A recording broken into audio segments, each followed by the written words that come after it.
Subscribe to our YouTube channel and press the bell icon to get the latest updates. Hello everyone, I am Dr. Sanjeev P. Sahni and you are watching JIBS Infotainment.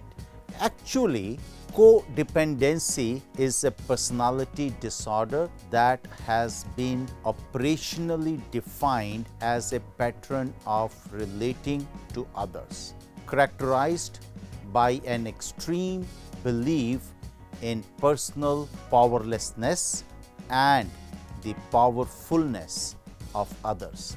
It involves a lack of open expression of feelings and a lot of attempts to engage in personality uncomfortable activities to gain a sense of purpose. So, a codependent is someone who cannot function on their own and whose thinking and behavior is instead organized around another person. Codependents place a lower priority on their own needs while being excessively preoccupied with the needs of others. There are certain key characteristics that relate to one being codependent. Here are some of the signs like stress, anxiety, familial dysfunction, depression, low emotional expressivity, low self-esteem.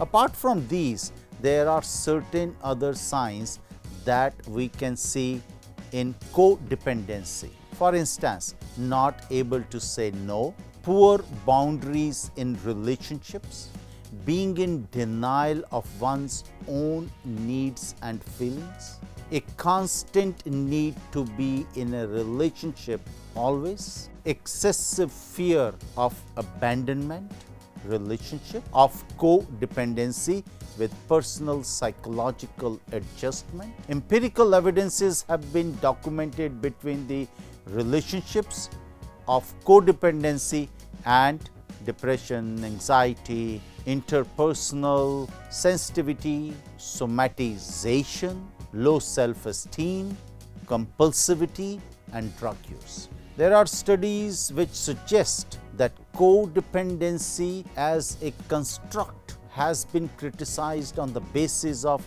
gender bias. There are researchers who say that women are traditionally conditioned to be more nurturing, resilient, helpful, and loyal via societal norms. Many of these characteristics, as we know, are identified with codependent behavior.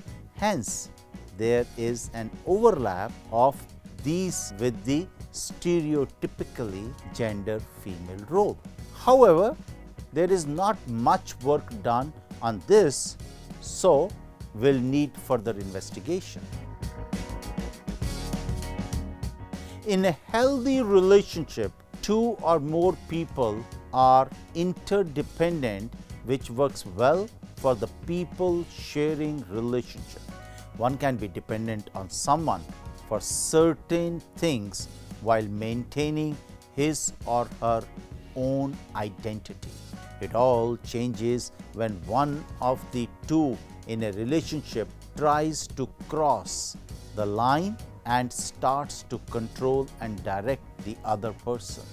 In other words, healthy dependence can look like where a person is able to share one's own needs and wants. A person is able to ask for support while in struggle, is able to express one's desires with ease, when without the fear of rejection, a person is able to tell the other person that they are asking for too much, when someone is supportive in the relationship but not on the expense of their own needs. So, there is clear difference between dependency and codependency. And in a bid to lead a positive, meaningful life, it is important that we know and maintain this difference in our relationships. So, how do we make sure that we are not becoming codependent? Here are few small ways. Spending time in introspection. This gives one a clear understanding of his or her own daily life experiences. To get in touch with one's own emotions. If you in a relationship, you should try considering a break to be able to understand these codependent traits better. A large of overcoming codependency is to establish greater levels of self-awareness, pursuing one's own interest, as it is very important to spend time with self like we spend time with our loved ones. Considering all these points, if a person still feels that he or she is unable to recognize the needs or is finding it difficult to identify what he or she wants, one should consider support from a trained psychologist or guidance and support. That sum up today's topic. Keep watching JIBS Infotainment. You may like, share and subscribe our channel for more informative content. Thank you.